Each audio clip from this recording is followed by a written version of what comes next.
मैं एक बात ये सोच रहा था कि आजकल शोरा हजरात को गुस्सा बहुत क्यों आ रहा है। नकीब साहब को गुस्सा आ रहा है, खतीब साहब को गुस्सा आ रहा है, शोरा साहब को गुस्सा आ रहा है, कोई माइक फेंक दे रहे हैं, कोई गुस्से में बैठ जा रहे हैं, कोई स्टेज ही पर झगड़ने में लगे हुए हैं, कोई शायर अपने ही बिरादरी के नकीब को उल्टा सीधा बोल रहा है, कोई खतीब किसी शायर को बोल रहे हैं, कोई शायर किसी खतीब को बोल रहे हैं। ये 2 महीने से हो क्या गया है और सब जमाते अहले सुन्नत व मसलक के आला हजरत के मानने वाले उलमा शोरा।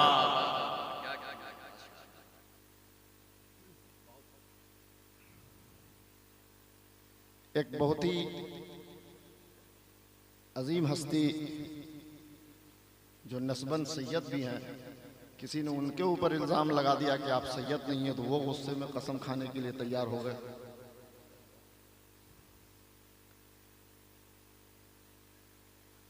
आप इस्लाम की तारीख पढ़ें, उलमा की ज़बानी आपने सुना होगा, इस दुनिया पर 1,24,000 कम व बेश पैगंबर इस दुनिया पर आए। किसी नबी ने किसी नबी की शान को घटाकर बयान किया,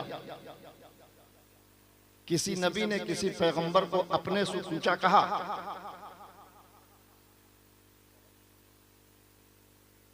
किसी नबी ने किसी नबी को अपने से कमतर नहीं कहा। हर नबी की शान अपनी जगह पर। 1,24,000 जब पैगंबर अंबिया इस दुनिया पर आए और हमारे पैगंबरों और अंबिया ने जब किसी को एक दूसरे को बुरा नहीं कहा, तो आज उलमा एक दूसरे को बुरा क्यों कहते हैं? वो भी जमाते अहले सुन्नत मसलके आला हज़रत के मानने वाले। एक खतीब साहब की मैंने तकरीर सुना, वो एक खतीब को कह रहे थे कि इनका वेरिफिकेशन करना पड़ेगा कि मसलके आला हज़रत को मानते हैं कि नहीं मानते। अब ये कहां जांच होगा लैब का, उन्होंने तो पता बताया नहीं। ये औलिया कराम बड़े खान गाजी बाबा, हिंदुस्तान के शहंशाह हजरत सैयदना ख्वाजा मोइनुद्दीन चिश्ती हैं। गरीब नवाज ने कभी कहा कि सबसे बड़े बादशाह हम हिंदुस्तान के, किसी के दरबार में न जाना, सिर्फ मेरे दरबार में आना।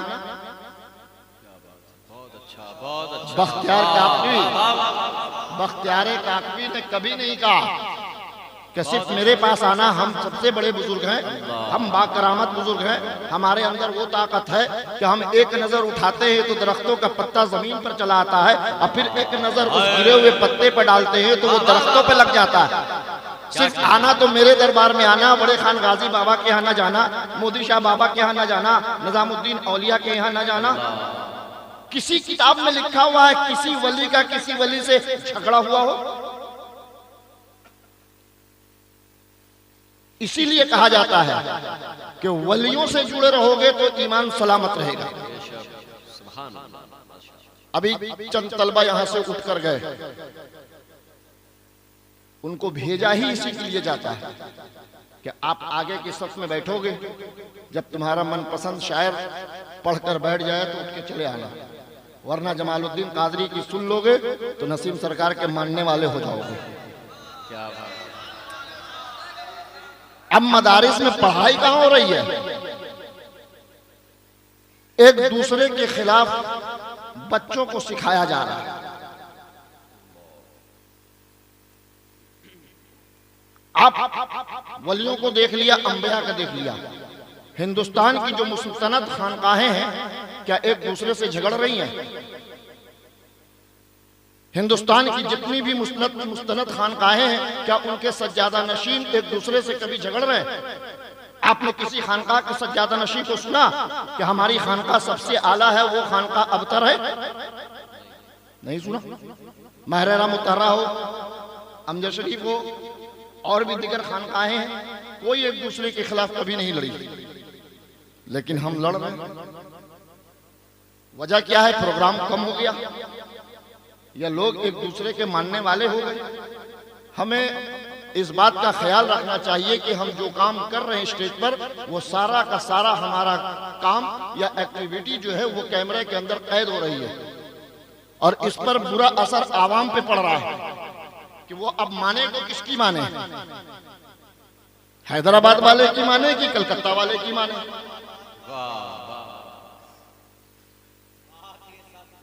किसकी बात माने? तो तमाम शोरा उलमा खुतबा से मैं मुअद्दबाना गुजारिश करता हूं कि मैं औलाद गौस हूं। लड़ लीजिए तो स्टेज के नीचे लड़िए, स्टेज के ऊपर कैमरा सामने है और आपको पूरी दुनिया देख रही है और वो आपका मजाक बना रही है।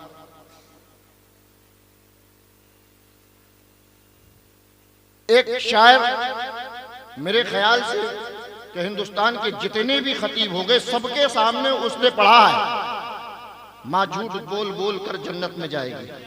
किसी खतीब ने ऑब्जेक्शन नहीं किया, किसी खतीब ने ऑब्जेक्शन नहीं किया। चलो मान लिया एक मुफ्ती साहब ने कहा कि ये अशआर जो पढ़ रहे हैं आप गलत है, माँ कभी झूठ बोलती ही नहीं है। होना तो ये चाहिए था कि शायर को चाहे तो उन पर भरोसा होता तो यकीन कर लेते और कह देते स्टेज के सामने खड़े होकर कि आज तक जो भी मैंने पढ़ा मैं उससे रुजू करता हूं। और अगर वो मुफ्ती साहब पर अगर यकीन ना था तो किसी दारुल इफ्ता में पता कर लेते कि उन्होंने जो ऑब्जेक्शन किया सही है या गलत है, आपस में लड़ जाए। एक स्टेज पर दोनों हैं, एक दूसरे को सलाम नहीं कर रहे। मेरे दोस्तों, अल्लाह के प्यारे रसूल सल्लल्लाहु ताला अलैहि वसल्लम को रब्बे कायनात ने कहा, कुल इन कुंतुम तुहिब्बूनल्लाह फत्तबिऊनी। ऐ महबूब आप कह दीजिए कि जिसको अल्लाह को राजी करना है वो आपको राजी कर ले, जिसको अल्लाह के करीब होना है वो आपके करीब हो जाए। पता क्या चला कि अल्लाह की रजा मुस्तफा की रजा है। मुस्तफा राजी हो गए तो रब राजी हो गया। अल्लाह का कुर्ब अगर हासिल करना है तो मुस्तफा के करीब हो जाओ। अगर जन्नत में जाने का रास्ता अगर क्लियर करना है तो मुस्तफा के करीब हो जाओ। और मेरे आका ने कह दिया, अल हसन मिन्नी व अना मिनल हुसैन, मैं हुसैन से हूं, हुसैन मुझसे है। रब ने मुस्तफा से कहा कि आप अपनी उम्मत को कह दीजिए कि वो आपसे मोहब्बत करे तो हम राजी हो जाएंगे। मेरे आका ने कहा कि हुसैन से मोहब्बत करो, हम राजी हो जाएंगे। मेरे खानदान वालों के करीब हो जाओ, हम तुम्हारे करीब हो जाएंगे। इमाम हुसैन ने गौसे आजम के ऊपर जिम्मेदारी डाल दी कि ऐ लोगों, तुम गौसे आजम को राजी कर लोगे तो हम राजी हो जाएंगे। गौसे आजम ने कह दिया कि जो मेरे खानदान वाले को राजी कर लेगा हम उससे राजी हो जाएंगे, हम उससे राजी हो जाएंगे।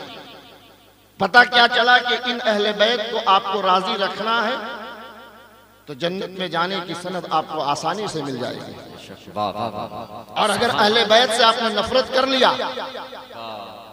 तो पहला दरवाजा गौसे आजम का है, हो सकता है आप वहीं रुक जाए।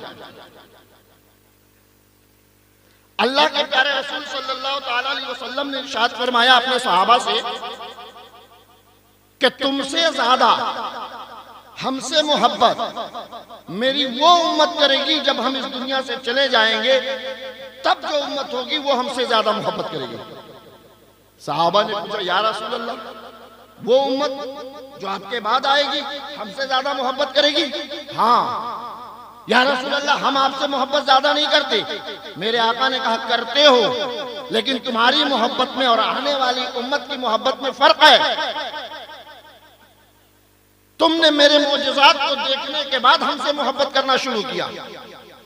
तुमने दरख्तों को चलकर आते हुए मेरे पास देखा तो हमसे मोहब्बत करना शुरू कर दिया। तुमने कंकर को कलमा पढ़ते हुए सुना तो तुमने हमसे मोहब्बत करना शुरू कर दिया। तुमने आज सूरज को पलटते हुए देखा तो हमसे मोहब्बत करना शुरू कर दिया। तुमने चांद को दो टुकड़े होते हुए देखा तो हमसे मोहब्बत करना शुरू कर दिया। तुमने जानवरों को मेरे करीब आकर सजदा करते हुए देखा तो तुम हमसे मोहब्बत करना शुरू कर दिए।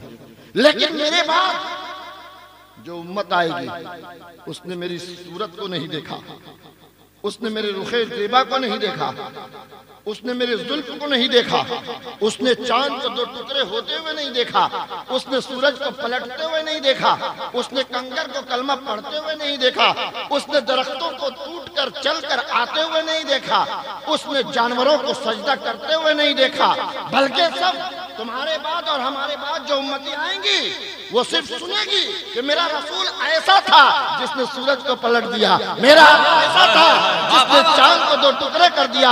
मेरे नबी ऐसे थे जिन्होंने सामने कंकर कलमा पढ़ रहा था, मेरे रसूल वो थे जिनके सामने जानवर सजदा कर रहा था, और सुनकर वो उम्मती ईमान लाएगा, मुझसे मोहब्बत करेगा। सुभान अल्लाह, वाह वाह वाह वाह, आप खुश नसीब हो, सुभान, आप खुश नसीब हो कि आप उम्मत मोहम्मदिया में पैदा हुए।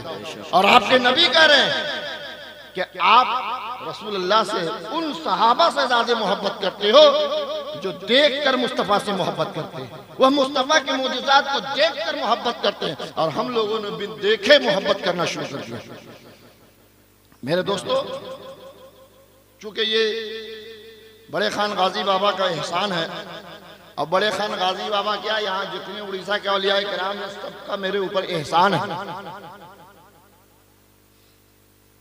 मेरी अपनी कोई बिसात नहीं, मेरी कोई अपनी हकीकत नहीं, कोई हैसियत नहीं कि इन बुजुर्गों के दरबार में हमारी हर साल हाजिरी हो, लेकिन ये चाहते हैं कि हमारी हर साल हाजिरी हो, हम हर साल आते हैं। कमेटी वाले आधे घंटे का टाइम देते हैं, मैं आधे घंटे ही का टाइम लेकर भी आता हूँ, क्योंकि मेरे साथ भी मजबूरी। और आज तो मैं कुछ बोलने के लायक भी नहीं हूँ, क्योंकि हिंदुस्तान के नामवर शोरा एहसान शाकिर साहब स्टेज पर मौजूद है, और ये सारे लोग उन्हीं के मुंतजिर हैं। क्योंकि नकीबे इजलास और तमाम शोरा अब इमाम हुसैन को याद करने लगे, वरना हम तो इमाम हुसैन को सिर्फ मुहर्रम में ही याद करते थे। तो एक बहुत ही मशहूर कलाम शकील आरफी साहब का है, वो बहुत अच्छा लगता है कि फलक पे जन्नत हुसैन की है, जमी पे दावा हुसैन का है। फलक पे जन्नत हुसैन की है, जमी पे दावा हुसैन का है, और जो सब के सजदों की लाज रख ले वो एक सजदा हुसैन का है। जिंदाबाद, नाराए तकबीर, नाराए तकबीर, नाराए रिसालत, नाराए रिसालत, नाराए रिसालत, अज़मते हुसैन, अज़मते हुसैन, शाने हुसैन। जो सब के सजदों की लाज रख ले वो एक सजदा हुसैन का है। और हबीब दावत, उससे पहले कुछ याद है, हबीब दावर शफी महशर जो है वो नाना हुसैन का है। हबीब दावर शफी महशर जो है वो नाना हुसैन का है, और हमें भरोसा हुसैन पर है, हमारी बख्शिश जरूर होगी, हमें भरोसा हुसैन का है। हमारी बख्शिश जरूर होगी, हमें भरोसा हुसैन का है। और जहां से जन्नत की सरहदें हैं, जहां से जन्नत की सरहदें हैं, वहीं से मैदान करबला है। जहां से जन्नत की सरहदें हैं, वहीं से मैदान करबला है। और मगर वो जन्नत उसे मिलेगी जो दिल से शैदा हुसैन का है, मगर वो जन्नत उसे मिलेगी जो दिल से शैदा हुसैन का है। इंशाअल्लाह ये कलाम आप 27 दिसंबर को शकील आरफी साहब के खुद ज़बानी आप सुनेंगे। मोदी शाह बाबा के उर्स में हमसे भी शकील आरफी साहब से बात हुई है कि 27 दिसंबर को मैं आ रहा हूँ, तो इंशाअल्लाह वो तो ये कलाम ज़रूर पढ़ेंगे, क्योंकि हर स्टेज पर मैंने सुना उनको पढ़ते हुए। अब बारगाह खुदाबंदी में यही दुआ है कि अल्लाह तबारक व तआला हमें और आपको अपने बंदगी में साबित कदम रखे। और एहसान शाकिर साहब से गुजारिश है कि आप माशाअल्लाह, माशाअल्लाह, बहुत खूब, सुभान अल्लाह।